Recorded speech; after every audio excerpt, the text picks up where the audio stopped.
8 juillet 2026, peuple d'Afrique, recevez nos salutations. Pourquoi M. Dramane Ouattara se rend à Paris?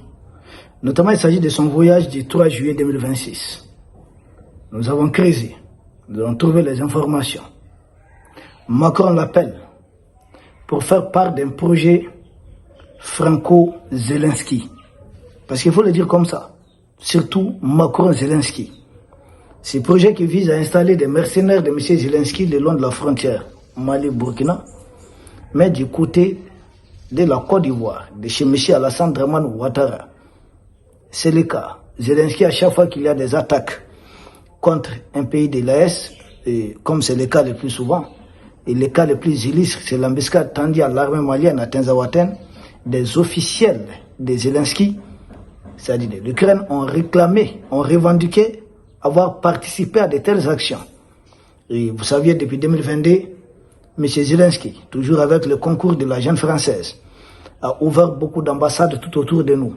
Et c'est dans ce cadre que M. Alassane Dramane Ouattara, déjà frappé par l'âge, mais qui ne cesse de se voir appelé par M. Emmanuel Macron, c'est fils de Brigitte, n'oubliez pas Macron, n'avait pas hésité à convoquer 5 chefs d'État africains.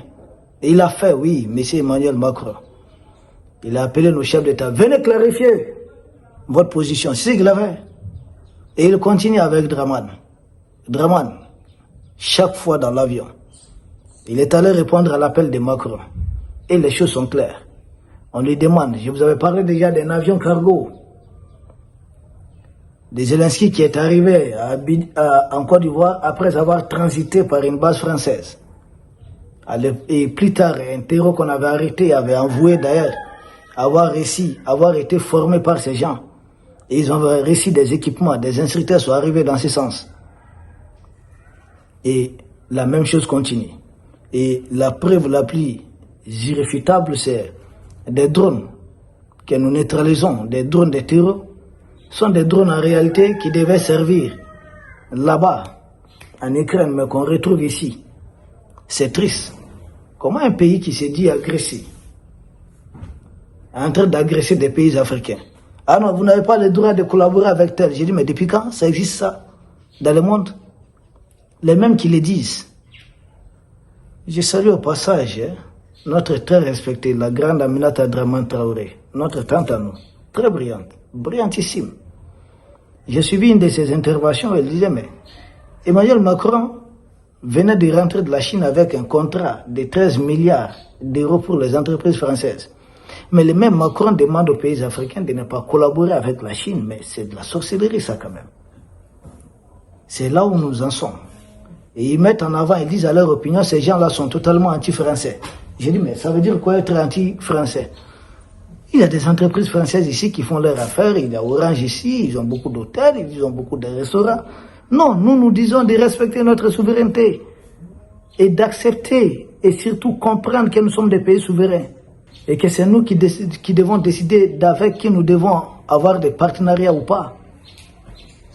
Et de prendre en compte nos intérêts. Comment expliquer que le Niger, qui produit de l'uranium, qui permet à fournir de l'électricité à la France, le Niger même à 80% n'est pas électrifié?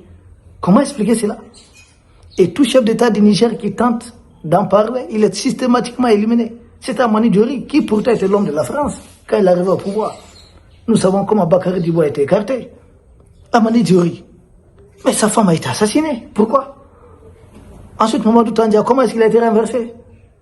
Nous savons comment Mamadou Soufa arrive au pouvoir, nous savons comment Bazoum arrive au pouvoir.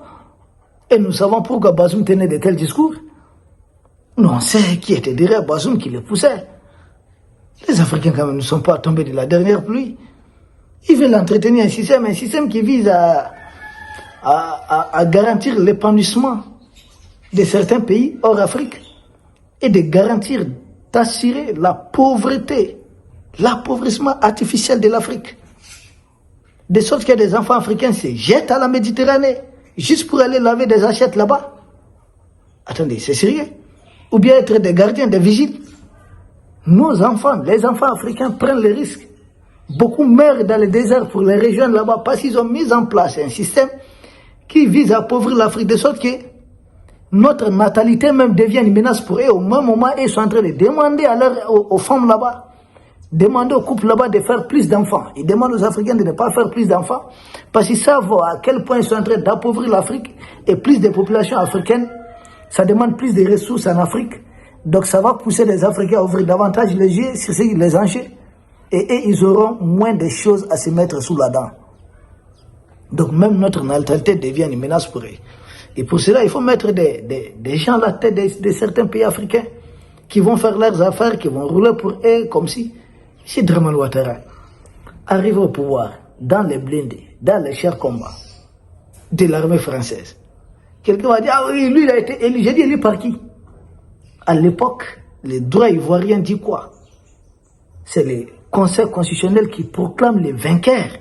Peu importe qui la commission va déclarer, ce n'est pas une commission électorale de déclarer qui est vainqueur. La commission électorale, sa déclaration elle est provisoire. Mais la déclaration définitive, elle vient du Conseil constitutionnel. En France, ce n'est pas une commission électorale qui va faire ça. Une commission électorale, une commission, on dit bien une commission. Et puis la commission qui proclame quelque chose hors délai. Le Conseil constitutionnel, l'organe suprême habilité à proclamer des résultats définitifs, proclame président Laurent Gbagbo victorieux. Non, Sarkozy dit non, selon Robert Bourgi, que non, il faut prendre en compte ce qu'a dit la commission. Il se moque des textes des constitutions. Ces gens sont des barbares. Et c'est ce M. Dramane Ouattara, qu'est-ce qu'il peut faire d'autre? Il courait derrière Sarkozy ici. Après, c'est François Hollande. Maintenant, il est avec Emmanuel Macron. Macron l'appelle, il court et va chez Macron. Mais seulement, il s'agit d'un plan qu'il faut mettre en œuvre. Et il est parti, il doit être préparé par la DGSE pour ça. Et pendant ce temps, c'est nous qu'on acquise. On dit, ah, vous êtes en problème avec tous les voisins. J'ai dit, mais attendez, nos militaires ont franchi quelle frontière pour aller attaquer quel voisin et c'est quand? C'est quand? Ça n'a pas. C'est faux. Nous avons envoyé des milices attaquer quel pays voisin? Personne. Nous avons envoyé des milices aller incendier les citernes de quel pays voisin? Personne. Est-ce que nous avons hébergé quelqu'un chez nous qui allait attaquer, je ne sais pas, les raffineries ou bien des trucs d'exploitation offshore d'un pays? Nous ne l'avons pas fait. Est-ce que nous avons hébergé des groupuscules ici chez nous qui sont en train de commettre des exactions dans certains pays voisins? Non. Mais alors pourquoi on nous accuse? Nous sommes les agressés et non les agresseurs. Dans le cadre espèce de Zelensky, toute l'Europe dit qu'il faut l'aider, c'est l'agressé. Mais nous, dans notre cas d'espèce, agressés, on dit non, non. Les agressés, là, il faut les enfoncer davantage. Et ils ont trouvé des Africains tout faits, qui courent derrière leur narratif, qui acceptent, qui avalent toute la pilule.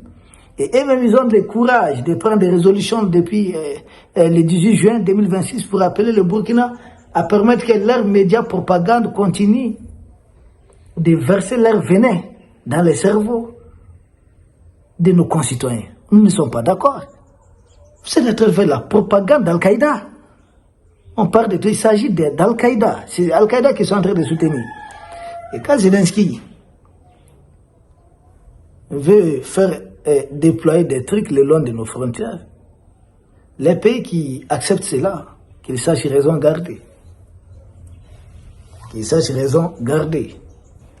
Parce que l'autre côté de la médaille est toujours possible. Si nous faisons la même chose, ça finira par quoi? Parce que jusqu'à quand nous allons vous laisser et puis nous allons continuer à parler de bon voisinage, de parler de ceci, de cela. Jusqu'à quand vous allez continuer à tester notre patience. Continuez. Mais un jour, sans doute, ne soyez pas surpris. Ne nous traitez pas ces jours de méchants. Parce que ça fait longtemps que nous, nos populations meurent, sont en train de mourir. Et ça suffit. Peuple d'Afrique, nous vous remercions. Et à très bientôt.